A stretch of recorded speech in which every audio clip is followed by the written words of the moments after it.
This is Vermont Edition. I'm Michaela Lafrac. About 1 in 10 workers in the United States is part of a union. They pay dues in order to have a collective voice in negotiations with their employer. 1 in 10. At the height of union membership in the 1950s, 1/3 of the American workforce was represented by a union. A lot's changed since then. In the Northeast, the most prominent unions have changed alongside the economy. Your great-grandfather might have been a granite cutter. Now you're a government worker. Later in the show, we'll talk with 3 labor organizers from 3 different industries: public school teaching, mental health work, and farm labor. But first, there's some big news from the world of labor organizing in our region. After nearly 2 weeks on the picket line, St. Albans dairy workers have signed a new contract with their employer, Dairy Farmers of America, which is based in Kansas. The St. Albans plant processes Vermont milk for vendors like Ben & Jerry's, Cabot, and Kate's Butter. Here to tell us more about the goals of the strike is Curtis Clough, the president of Vermont Teamsters Local 597 Union. Curtis, welcome. Hi, Michaela. Great to be here. Yeah, we're glad to have you. I know it's been a busy time. The workers who were striking just went back to work yesterday afternoon. Is that right? Yes, 4 p.m. All right. Well, if you live or work around St. Albans and have thoughts on this strike, maybe you were a part of it or it affected your dairy or your family, give us a call at 800-639-2211. You can also email Vermont Edition at vermontpublic.org. Now, before we get into the details of the strike, Curtis, can you tell us a little bit more about the Teamsters? Because it's a name that a lot of our listeners might be familiar with, but they might not know more details about the union itself. Well, the Teamsters are a union that operates in all 50 states as well as Canada. We're an international union, and Teamsters Local 597 is an affiliate of the Teamsters International. And we cover workers in all industries from A to Z in the state of Vermont.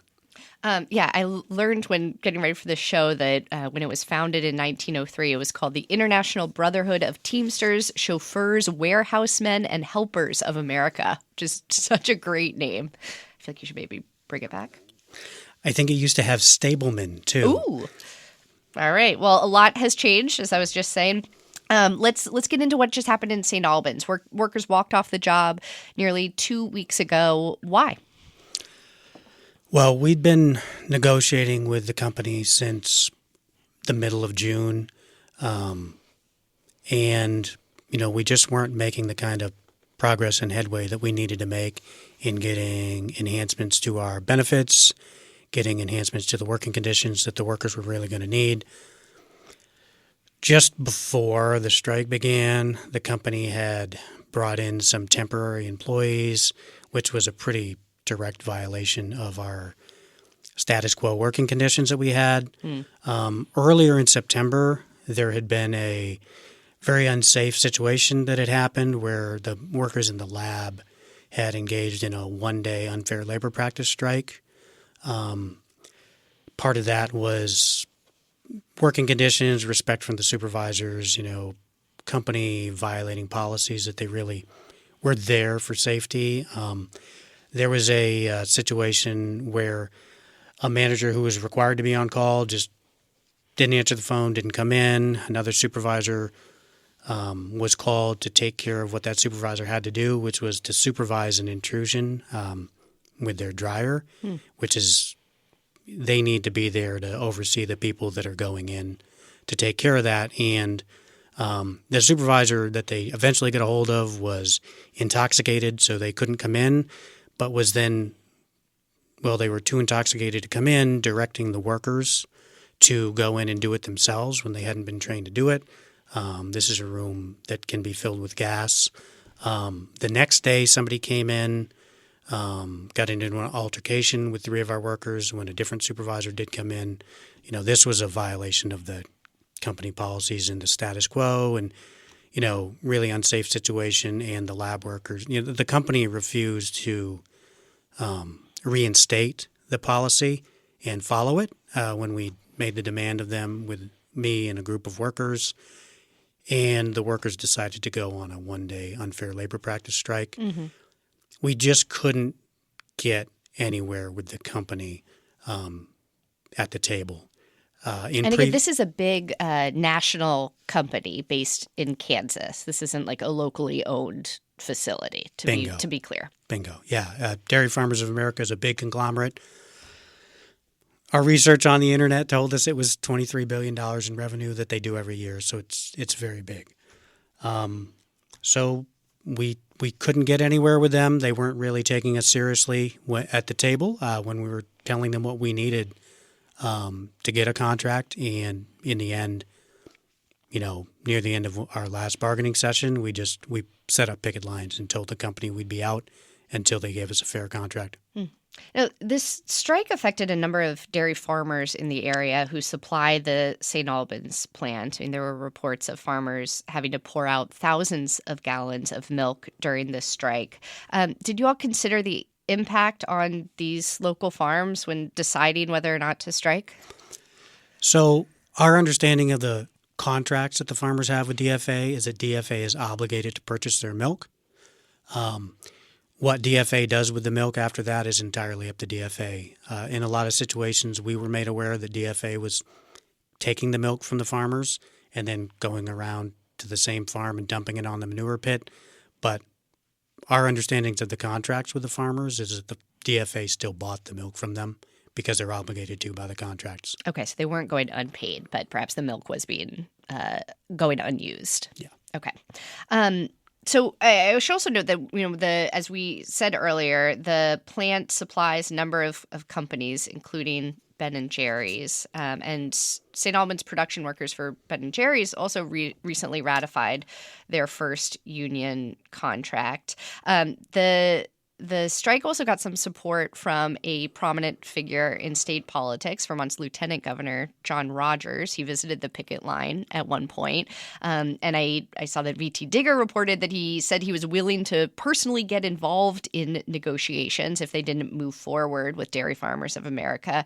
What did that kind of support from a statewide elected official, and maybe also other companies like Ben and Jerry's that have unions in the area, what did all that mean for your effort? Well, the picketers that were on the line and the workers at the St. Albans facility were very buoyed by every bit of outreach that they got from other unions in the area, from members of the community. The school kids were walking by and chanting "Stop the Stink," which is a little bit of a different issue, but definitely something that's ongoing up there. So that wasn't part of your union demands, right? Smell? It was maybe a little superficially there was some connection, but it wasn't one of the major demands. There's a lot of chemical smells. It is an industrial plant that they work in. So Lieutenant Governor Rogers and State Treasurer Mike Pichak actually came up to the lines too.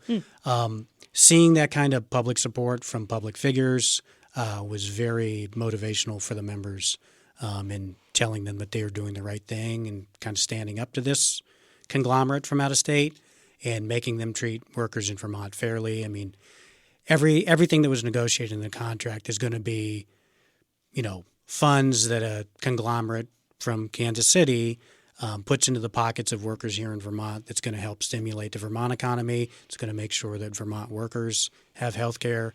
So the lieutenant governor coming, and my understanding is he made a call to DFA and spoke to them personally. That's what he said he was going to do the day that he stopped at the picket lines. That kind of support really, for a lot of reasons, DFA knowing that they weren't going to get bailed out by the state, we think that was very helpful. Yeah. We're speaking with Curtis Clough, the president of the Teamsters Local 597 Union. Curtis, the Teamsters, as I understand it, have launched a nationwide bargaining campaign. How exactly did this St. Albans strike and the contract negotiation fit into that larger effort? Some of the answer to that is we'll see. Yeah. Part of the national effort was taking on priorities that we had already had. There was some pretty abusive working conditions that happened up there during the pandemic.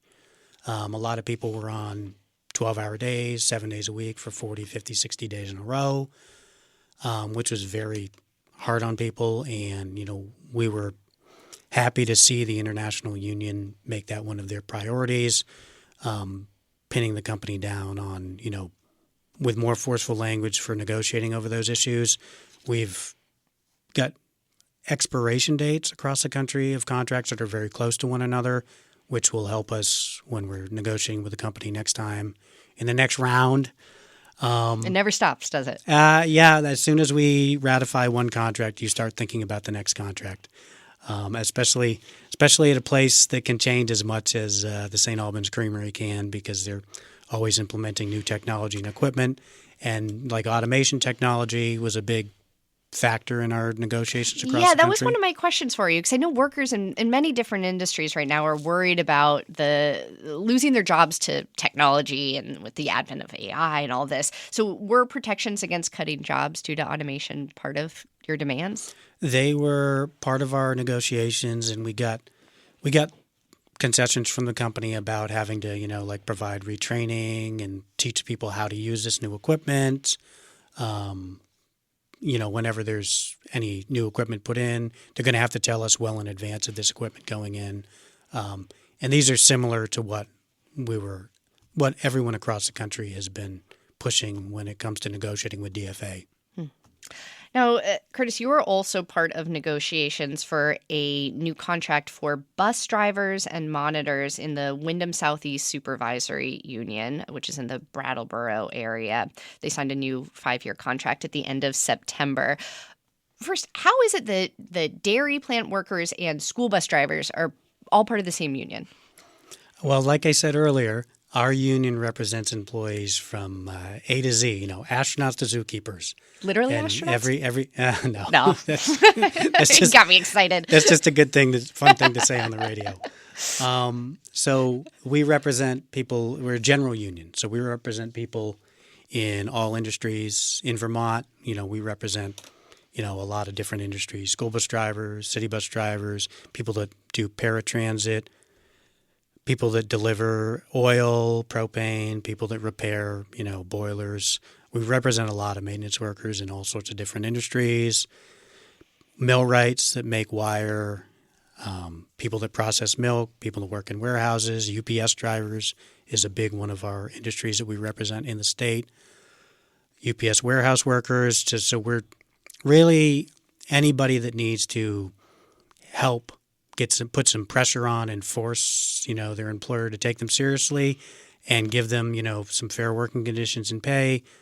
We'll wade in. Yeah. Wow. So tell us a little bit more about this new contract for bus drivers and monitors. I understand that it included some wage increases and changes to the pay scale for folks there. Yeah. So that was a very successful contract campaign. We felt like we were able to implement an increase of 26% over the life of the contract for the senior drivers. We did reduce the amount of time it takes to get up to that top pay scale by a year, so we reduced it by about 25% through this contract. Their benefits will be less expensive now by the end of the contract. Their retirement contribution by the company is going to double.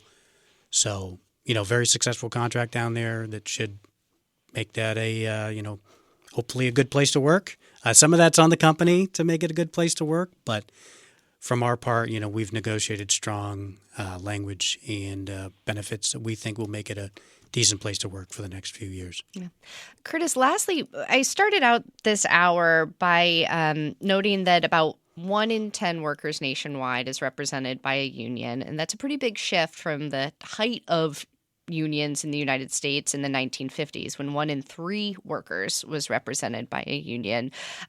Broadly, how has membership in your union changed in recent years, and what are your hopes for its future?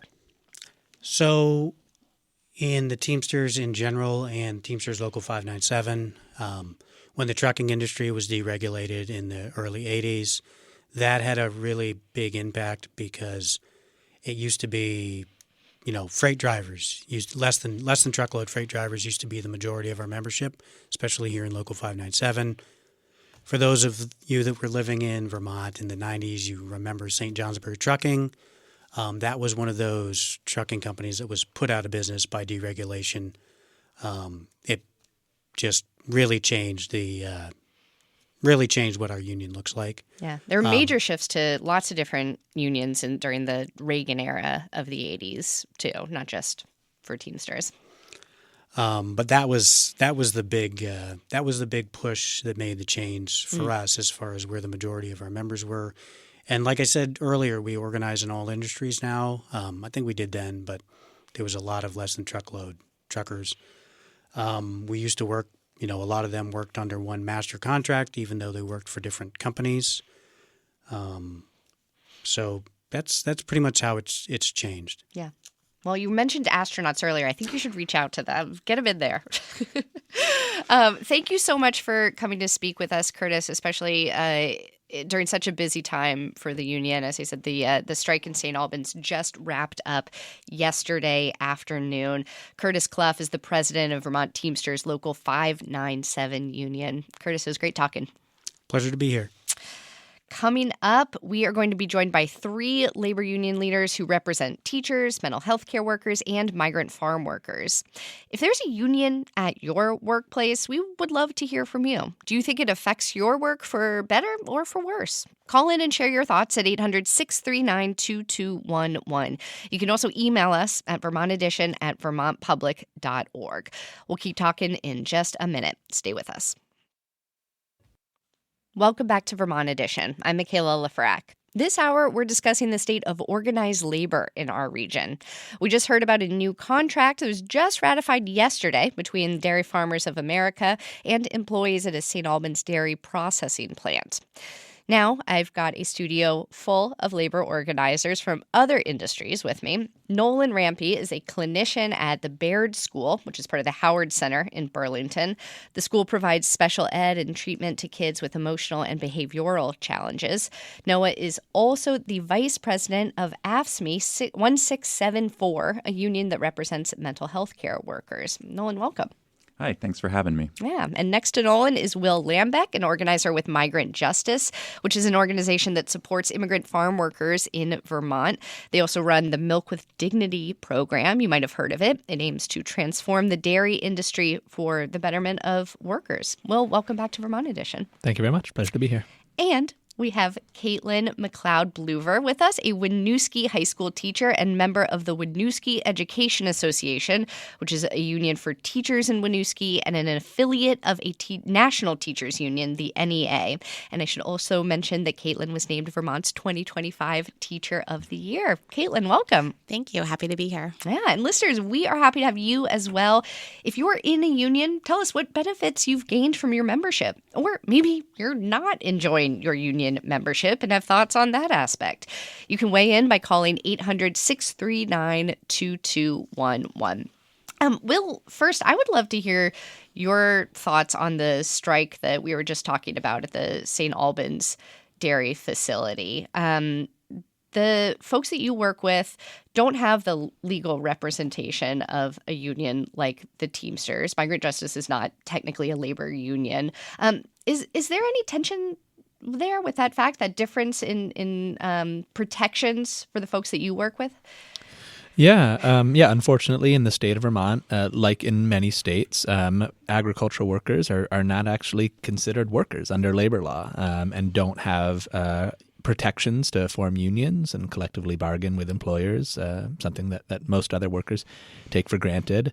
There's actually an effort to try to change that in the legislature 2 years ago that was essentially blocked by the dairy industry and their lobbyists who intervened and got that piece of the law taken out. And so workers on farms across the state have found other ways to organize through Migrant Justice and, as you mentioned, creating the Milk with Dignity program, which has been really successful in improving labor and housing standards and creating protections for workers' rights on dairy farms across the state. Right now it's active in about 20% of the dairy industry. And it does that through a supply chain approach. So looking at not just farmers, but the companies at the top of dairy supply chains, who are the ones who are really making the money. And you heard from your previous guest about Dairy Farmers of America, a multi-billion-dollar corporation.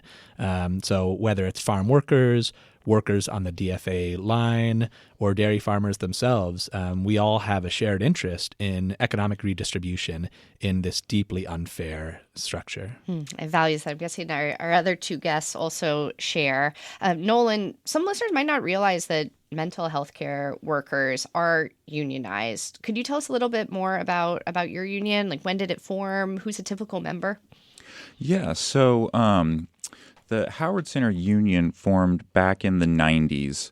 And, the Howard Center provides an array of services, mental health services, and also substance abuse services. So it's an incredibly large agency that plays kind of really crucial role in providing some of that social safety net to some of our most vulnerable Vermonters. But it's services that range from, where I work at the Baird School, providing care for kids with emotional and behavioral issues, also to developmental services, both children and adults that maybe need some help in assisted living, getting to jobs, carrying out basic activities, and then as well as like drug abuse treatment programs. And the workers that are a part of AFSCME 1674 are the direct care service providers. So it is made up of the people that are actually doing the work with the population that we serve.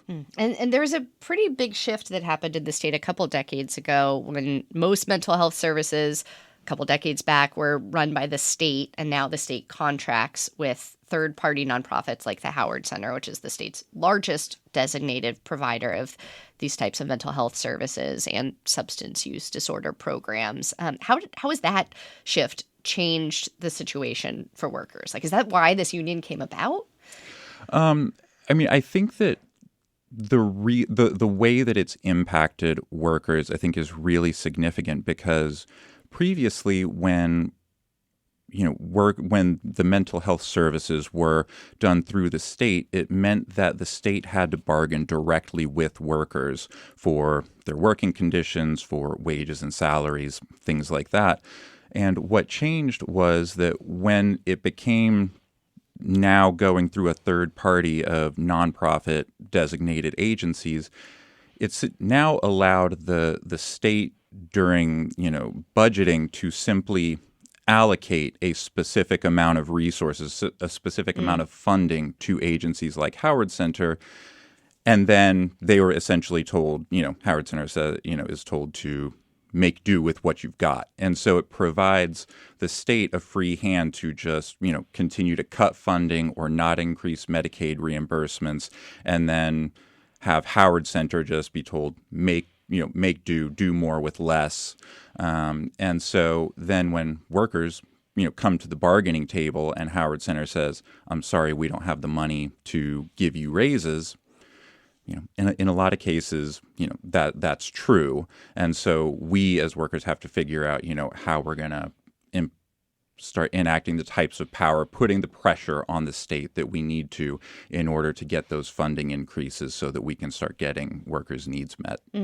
One of the reasons I'm so glad to have all three of you here is that you each represent organizations that are working on behalf of workers, but you're doing it in very different ways. Caitlin, you are here speaking to us on behalf of the Winooski Teachers Union, which is a subset of, but separate from the NEA, which is a big national teachers union that our listeners might be very familiar with. Can you tell us a little bit about how that structure works and what the Winooski Teachers Union specifically is focused on? Yeah, the Winooski Education Association, the WEA, is affiliated with the Vermont NEA, which is affiliated with the national organization, the NEA. I think in Winooski right now, we're really focused on supporting our students. As teachers, one of the greatest things about being in a union is when we advocate for ourselves and good working conditions for teachers, we're really advocating for good learning conditions for our students. So in light of the new federal administration, a lot of our work recently has been on thinking about how we can support our students who are particularly scared right now in this moment. And we also, of course, are still working. We just negotiated a new 3-year contract with our board as well, which, similar to what Nolan was saying, ensures adequate pay, which is, so we can attract good teachers to the field and keep the teachers that we do have, ensures safe learning conditions for all of our students and working conditions for our staff, and adequate planning and preparation time so that we can show up and be the best teachers we can be for our students.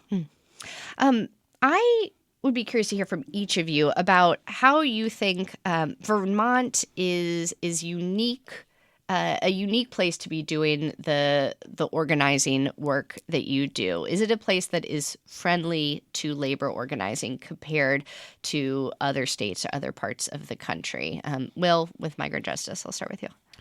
I think yes and no. I think there's unfortunately a lot of sort of unearned Vermont exceptionalism that can happen. People just thinking that things must be better in the state because of who we are. That unfortunately isn't borne out by the facts always. If you look at conditions in the dairy industry, for example, just because a farm is local doesn't mean that workers are being treated with respect and dignity. And a lot of times people like to think of these sorts of problems as happening elsewhere when they're really here in our backyard. But at the same time, while the state isn't immune from any of the problems, whether it's labor conditions or politics that happen in other states, there is a really strong history of organizing in the state and a lot of things that we can point to with pride about ways that workers and communities have come together to achieve really great things. Yeah. Caitlin, I'll go to you next. What do you think? In my role as Teacher of the Year, I've been meeting with teachers from all around the country, and I do think we are living in pretty terrifying times, and it's very scary in other parts of the country to do some of the work that we're doing here in Vermont, and a lot of the work that I'm doing in my classroom I feel like would be under threat. Like what? My bookshelves include lots of banned books, for example. So really thinking about how we create inclusive spaces for students to do their learning. And kind of similar to what Will said, I think there's many times in history where I can point to where organized labor and ordinary people have stood up and fought for success. And it's especially meaningful when I can point to examples where people in Vermont have done that and neighbors are showing up to support each other. Yeah. And Nolan with AFSCME? Yeah, I think on the whole, I would say that, Vermonters are facing the same type of situation that workers all over the country are facing. So I don't necessarily believe that there is, any exceptionalism to the situation we face. I think when you look all around the country, funding for services are being cut both at the national and state level. There's overall low union density, and the unions that do exist, are struggling with, I think, low membership engagement.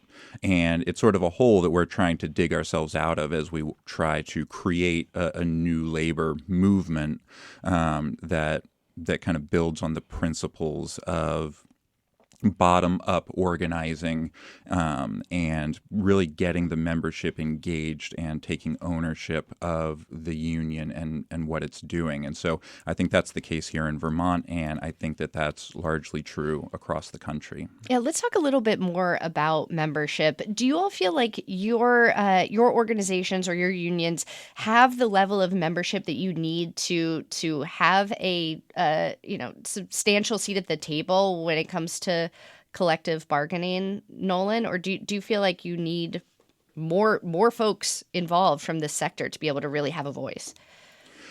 So I think at AFSCME 1674, we have made some enormous strides over the past probably 10 years in terms of building up our union density. That being said, it started from some discouragingly low numbers. I mean, I think that there was a time when we had, membership in the roughly 20% range, and we've had some really dedicated workers and union members that have put in a lot of energy to building up that density, and so we are currently above 50%, which is really, really fantastic.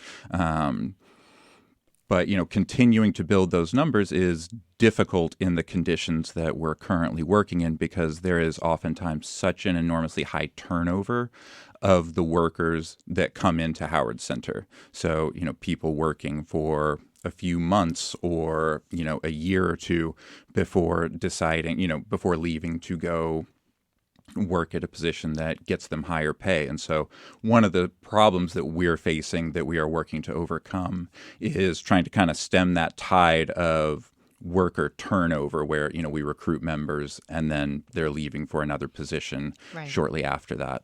Yeah. And Will, I imagine that you think about membership and engagement a little bit differently than a union rep, since agricultural workers aren't allowed to unionize. And also, I know you work with a lot of folks who don't have, aren't full U.S. citizens and might be a little less willing to sign their name to something or show up to a protest or a strike.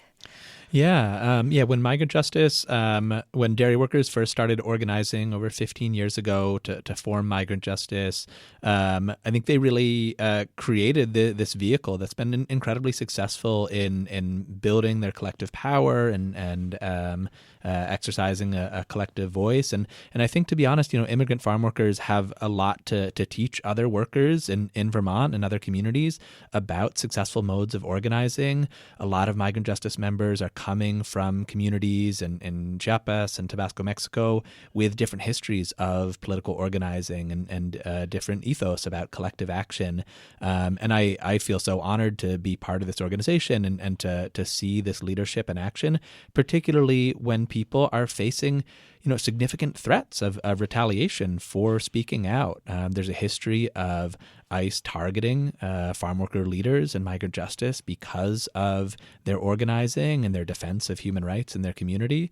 So people are really, speaking out, understanding what the risks are, but also understanding that staying silent is not an option. Yeah. And Caitlin, are all teachers in Winooski Public Schools members of the teachers union? Can you talk to us a little bit about membership there? Yeah. Vermont NEA is the largest union, I think, in our state with 13,000 members. Since the Supreme Court decision a handful of years ago, you do have to opt in to join the union, and I'm not exactly sure what our numbers are. But one of our strongest features as a teachers union is that we are ordinary people. Everybody has their children as knows their children's teachers. We're people in the community. So I think oftentimes when unions might be blamed for certain things, you then think about the people that you know and the people who are teaching your children and think about what they're advocating for and why. So it's easy to bridge those conversations. And I think because of our connection with the Vermont NEA, we strive to get a seat at the table where big decisions are being made. Let me read a couple emails we've gotten from listeners during this hour. You can add your voice, too, by calling in at 800-639-2211 or emailing Vermont Edition at vermontpublic.org. Rob writes, unions came about to curtail the abuses of the company bosses: fair wages, hours, sick time, benefits, job security, etc. If you're an at-will employee in a company without a union, you are beholden to the whims of a company. Can unions be abusive as well? No doubt. However, they're not the owners of the company, and they only hold powers in numbers. Save that, bosses can treat their employees as they wish. And Sharon writes, getting involved with my workplace's unions has given me a way to help improve conditions for workers, to be heard by my employers and state reps, and to connect with my colleagues in fields that are generally isolated by the nature of the work and geography of our state.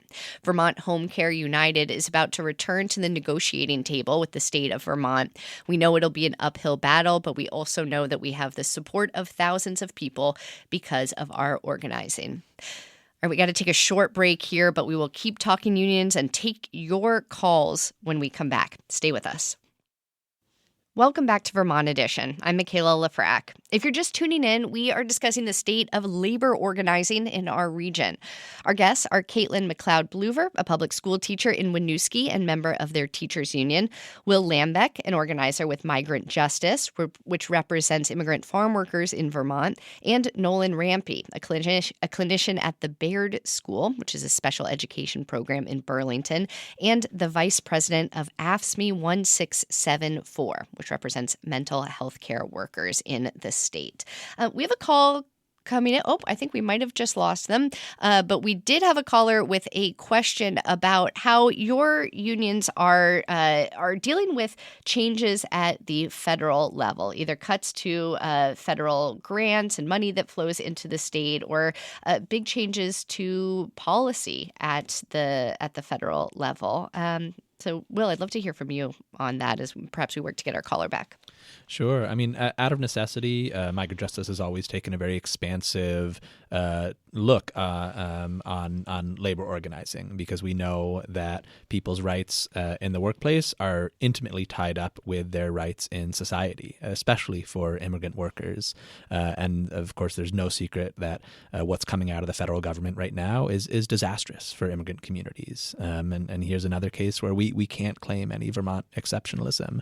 The immigration raids and the sweeps that we're seeing on TV and seeing on our social media feeds are happening in Vermont as well. Immigrant workers, whether farm workers, construction workers, hotel, hospitality, are being picked up off the streets every day in this state.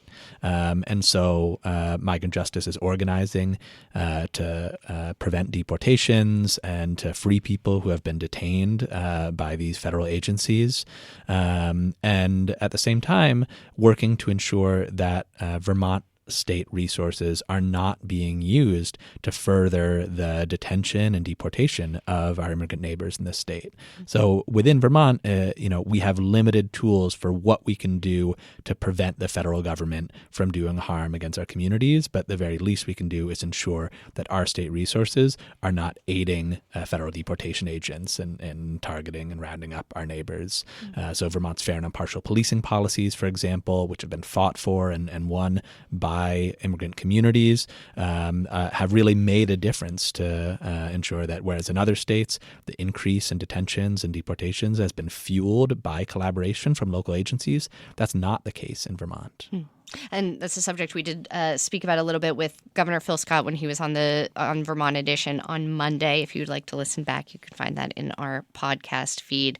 We do have our caller back on, Will in Hardwick. Will, I think I summed up your question for our guests, and Will Lambeck from Migrant Justice was just speaking to how Migrant Justice is addressing changes at the federal level. But I'm wondering if you have additional thoughts or want to add to that question. Hi, Will. Are you with us? Hi. Yes, I am. Can you hear me? Yes, we can. Go ahead. Great. Yeah, sorry. I cut out for a second there, so I caught part of Will's response. But just circling back at, I work in public health, and right now the funding cuts, the federal shutdown, the leadership changes are all really having a big impact in my field. And, I know those are not Vermont-specific changes, but I've been really encouraged by like May Day and Labor Day, and seeing our Vermont unions and groups like the Democratic Socialists of America coming together to push back. And I'm just wondering, for these really essential services like public health and things that we need in our communities, when we're at risk of losing them because of federal cuts, like how do you see these Vermont-specific partnerships being leveraged? Are we actually able to, make sure that we maintain these essential services when they're under threat from the federal government? And, what's the role of these labor union partnerships? Thanks. Nolan, I'd love to hear your thoughts there, since you brought up public health. I know you work in the mental health area. Yeah, absolutely. So I think one of the main things that we want to be doing is pushing the state level government to be doing much, much more to make up for the funding cuts that are coming at the federal level. Vermont has a lot of wealthy people. There is a lot of wealth in this state. And we need to be having a campaign that is saying, to be taxing the rich and using that money to make up for a lot of the cuts that are coming at the federal level. And I think, as the caller mentioned, the Labor Day and May Day rallies, which have been enormous, incredibly inspiring, the number of people that have turned out for that, I think are a step in that process of building the type of movement, the type of labor movement and social movement that can put that pressure on on the state government. But I think that that's the direction that we need to be moving right now, is calling on the state to make up those funding cuts that are happening at the federal level. Well, thanks, Will and Hardwick, for that call. And Caitlin, I'd love to hear your thoughts here, too. Maybe not necessarily around funding cuts at the federal level, but changes to federal policy that affect the work of your teachers union in Winooski. Yeah, the WEA was instrumental in passing our sanctuary school policy in February, which helps to provide some safety, hopefully, for students in the face of ICE and the immigration enforcement and their ability to now come into schools. A lot of pushback against the policy when it was passed was that this would put a target on our back and we could risk losing federal funding, which accounts for about 10% of our budget. We did it anyways. We know that we need to do everything we can to support our students and their families in these times, and we know that kids can't learn when they do not feel safe. But there are many risks right now, I think. Especially with all the state level funding stuff, schools are in a particularly precarious position right now as they navigate some things. And then when you specifically look at funding for multilingual students, there's been a lot of advocacy work on the behalf of the national NEA in supporting kind of the initial rollback of some of those funds. Whenever I talk about this with students, I'm always pointing to examples of people that are resisting and people that are fighting back to ensure funding that our students need to learn. Well, we have a fellow Winooski resident calling in. Caitlin, Matt is in Winooski. Matt, go ahead. Hey, yeah, this is Matt. I'm actually a colleague of Caitlin's at Winooski. Oh, nice. My question is how the panelists see their work intersecting with each other, right? What Will's doing at Migrant Justice intersecting with Caitlin at Winooski and Nolan at Howard Center. So thank you. Right. Caitlin, let's go to you first on this one. Yeah, Nolan mentioned, and the caller before mentioned, the May Day and the Labor Day movement. I think there's been a lot of energy across Vermont resisting the new federal administration and federal policies. I think all of our work ultimately is about supporting the community that we work with, and these are the people that make up Vermont. So we're thinking about how we can support our students, our farm workers, and how we can then use this energy from the May Day, from the Labor Day, and think about how to capitalize on that. In a couple weeks, we have what's called the People Summit, actually at Winooski School District, and we're looking to kind of build on this energy of thinking about how does all of our work intersect and how we can continue to support each other in these times. That's right. There's a conference going on October 25th at Winooski High School. It's all about collective bargaining and organizing, the People's Summit. Will, what are your thoughts on Matt's question here? Yeah, I mean, I think it's really clear when you look throughout history that a strong labor movement is a prerequisite to progressive policy, and moving this country in a progressive direction requires a strong and unified labor movement, workers organizing to articulate and connect their demands across sector and across industry. So that's why I'm really excited about the upcoming Vermont People Summit. I think that'll be a great opportunity for that sort of cross-sectoral collaboration for workers from different areas and different walks of life to come together and learn from one another and learn from our struggles about building power collectively. So we encourage all listeners to join us at Winooski School District, and you can register online at bit.ly/VT Summit. We hope to see you there. And quick question, follow-up question for you there. You mentioned progressive policy, but I know lots of folks in our region who are members of unions might not identify personally as a progressive. I mean, take Lieutenant Governor John Rogers, who is a member of the Republican Party here in Vermont, who showed up to support striking dairy workers in St. Albans recently. Do you see those progressive policies like lining up with the political parties, like the Progressive Party here in Vermont? Or is that also kind of a space that is open to people who are members of other political parties? Sure. I mean, it's absolutely open. And I think, what you see in Vermont is a population that overwhelmingly voted against Trump, that doesn't support the policies coming out of the federal government right now, and whatever party you affiliate with as a state. we have an interest in ensuring that we're able to stand up to Trump and the billionaires and mobilize around the values that we hold. And Nolan, I'd love to hear your thoughts on how unions and labor organizers are working together in this moment, as our listener Matt just asked us. Yeah, so I am a very firm believer in the old labor slogan that an injury to one is an injury to all. And I think that that is particularly true right now when we see these attacks that are coming, full frontal attacks just across the board, seemingly on, every aspect of society and on our living standards. And what is fundamentally going to provide the counterbalance to that attack or the response to that attack is all of the unions, more and more coming together and recognizing, that my fight at Howard Center is the same as Caitlin's fight at Winooski Schools, or the same as Will and Migrant Justice fight. And for them to recognize the same in me, and that we are standing in solidarity with one another and recognizing that there is a common origin to a lot of the attacks that are happening. And so that the way that we're going to come back, that we're going to combat that is going to be together in standing up for one another in solidarity.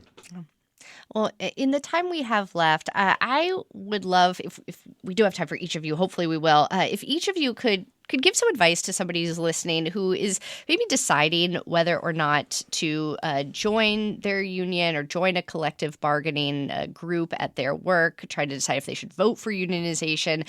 What kinds of questions should they ask? Caitlin? I'm not sure what questions, but what I would think about is that your voice is powerful, but it's more powerful together. So I always emphasize with my students that their voice matters, their story matters. I think the power of unions is that you can come together and amplify your voice with other people. Well, I think that's excellently said. I'm not sure I would have much to add. When we act collectively, we've shown time and time again that we can achieve great things. And Nolan? I agree with what everyone said. Our power is in our numbers. When you go to, fight against the boss, you as an individual worker are oftentimes completely replaceable, and you don't have any leverage. But when you and your coworkers go to the boss and collectively demand something, well, now you have an enormous amount of power. And so that is coalesced, that comes together within the context of a union. So I would say if you are in a workplace that has a union, you should join it. You should get involved. If you are in a workplace that doesn't have a union, look to organize one. All right. That's all the time we got for this conversation. I'm so grateful to our three panelists for talking about labor organizing with us today. Nolan Rampey, who's representing AFSCME 1674, Will Lambeck of Migrant Justice, and Caitlin McLeod-Bluver, who is with the Teachers Union in Winooski. Thanks to all three of you. Thank you. Thank you very much. Tomorrow, bit of a different subject. The bird diva, Bridget Butler, is going to return for our annual fall migration show. I'll be out and speaking on a panel about the local media landscape, but someone named Jane Lindholm is going to be filling in. You might have heard of her. We would love to hear from you ahead of this show, too. If you've heard any new bird calls in particular and you don't know what it is and you happen to make a recording of it on your phone, I know there's lots of you out here who do this, send it over to Vermont Edition at vermontpublic.org and we will help you identify it tomorrow on air. Today's show was directed by Aaliyah Pape. John Ahrens is our managing producer. Andrea Lorian and Daniela Fierro are our producers. Today's call screener was Rick Barrett, and our theme music is by Myra Flynn. I'm Michaela Lafrac. Thank you so much for listening, and we will catch up again soon.